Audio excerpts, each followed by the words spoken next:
Hi guys, welcome to my monthly motivation. Just to recap on my previous topics, in May I spoke about accepting change, and that was in relation to what we were going through in lockdown and adapting to a new way of life.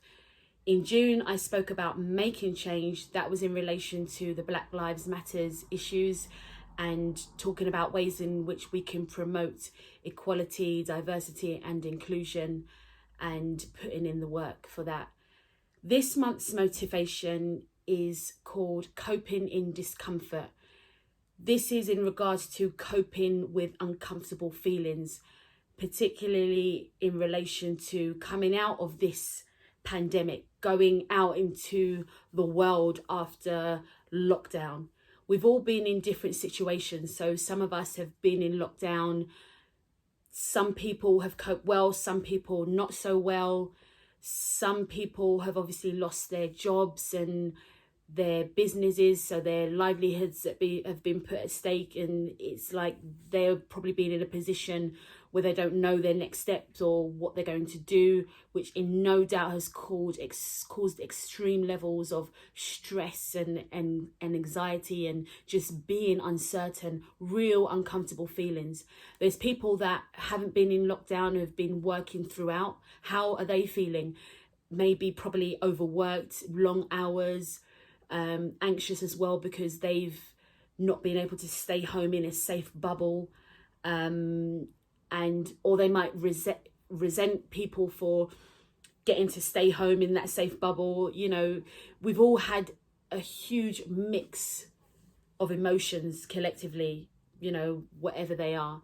But one thing we've all got in common, I think, is that we're all in the same boat in this global pandemic. We've never been before, and that's shaken our worlds upside down. It's just been crazy, like a real surreal time, and it still feels surreal. And I think even going back to normal life, it's still surreal.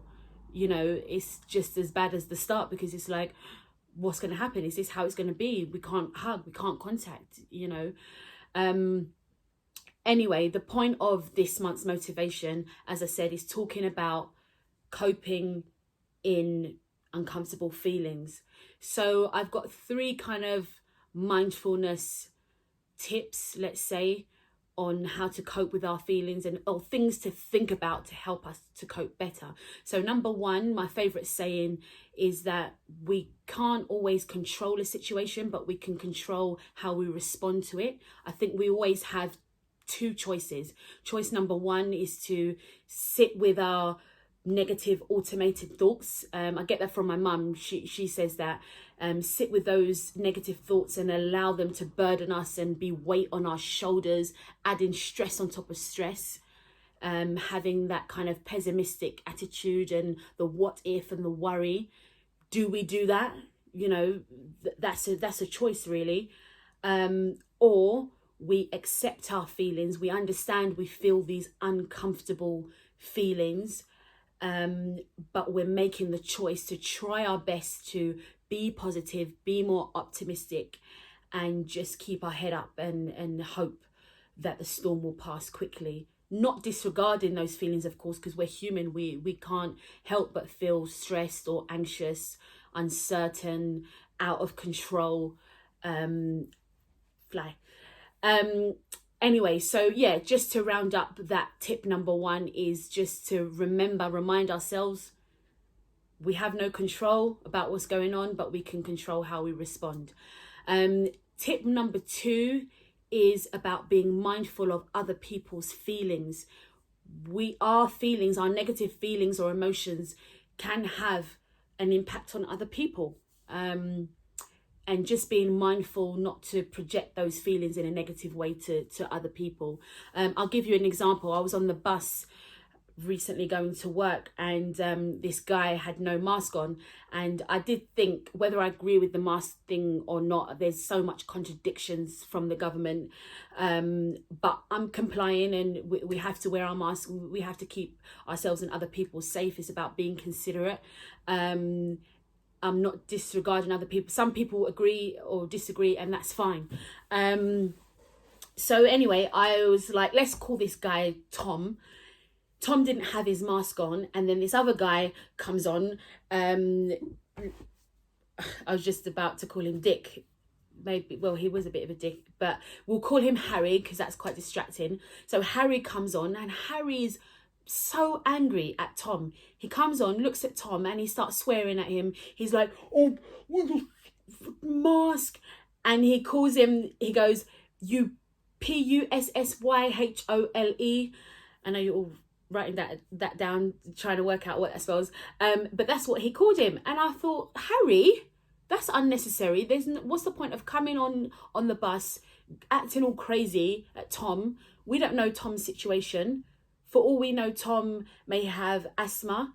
There are people that are exempt from wearing the mask. If people look into it, the government has said, unless you say, for instance, if you've got asthma or any other reason, Tom might have, severe levels of anxiety. He might have been through trauma when he was a child and been suffocated. We don't know. He might not be able to bring himself to wear a mask. We just don't know Tom's situation.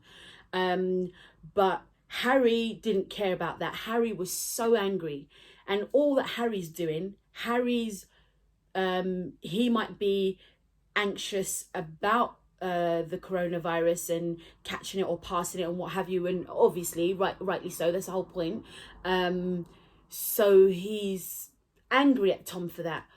Or Harry might not be so anxious about catching it or spreading it. He just might be complying because he has to and pissed off about that. So he's like, well, I have to wear one. Why doesn't Tom have to wear one?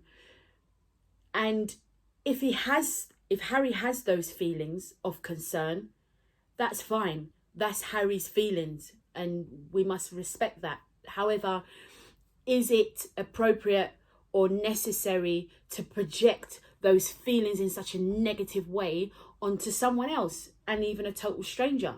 Because that's having an impact on the whole bus. I'm saying the whole bus, there was no one on it. It was just me, Tom and Harry. But that's not the point. It killed my vibe. I was like, whoa, Harry. Tom was probably petrified. He didn't even say nothing. He didn't even bat an eyelid. I was like, you all right, Tom?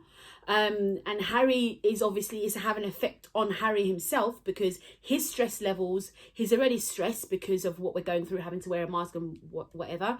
He's adding to his stress levels by getting irate at other people. So my point being is, we can't control other people's behavior. We can only control our own. And trying to be in control of other people's behavior and getting frustrated to the fact that we can't control other people's behavior only adds more stress onto us. So it's about letting it go. If we have those concerns about other people's behavior, we just need to step away from them. We just need to block it out and say, that's their choice. I accept that that's their choice, but I'm making my choice right now. And I think this is the right choice. So just to recap, is that similar to my first point, we can't control situations. We can control how we respond. We can't control other people's behavior, but we can control our own. Stay safe, stay considerate, that's our choice. If other people won't do that, then that's their choice. It's unfortunate, but maybe let's just set the example and be the positive example. Point number 3, simple. I'll keep it short and sweet. I say that all the time, but I never keep my sentences short. Is just to know that we're all in the same boat and the storm will pass. So again, touching on what I was saying before, just having that optimism. And sometimes when we know we're not alone, and when we talk about our thoughts and our feelings and accept them and face them, it takes a weight off the shoulder. So just like Harry, who's bottling his feelings and making himself feel rattled, it's just about facing them in a calm way, in a more positive way, and just being a bit more aware of how we feel, of how others feel, and just being more positive. It's easier said than done. There's a quote, being positive is not, what is it again? It's not being happy all the time, but it's knowing that better days are coming, or, hard days will pass. Bad feelings will pass. You get what I'm trying to say. Anyway, that's it for this month's motivation. Don't forget to catch up on my previous motivation videos on accepting change and making change. They're on my YouTube channel. So subscribe and stay posted for more monthly motivations.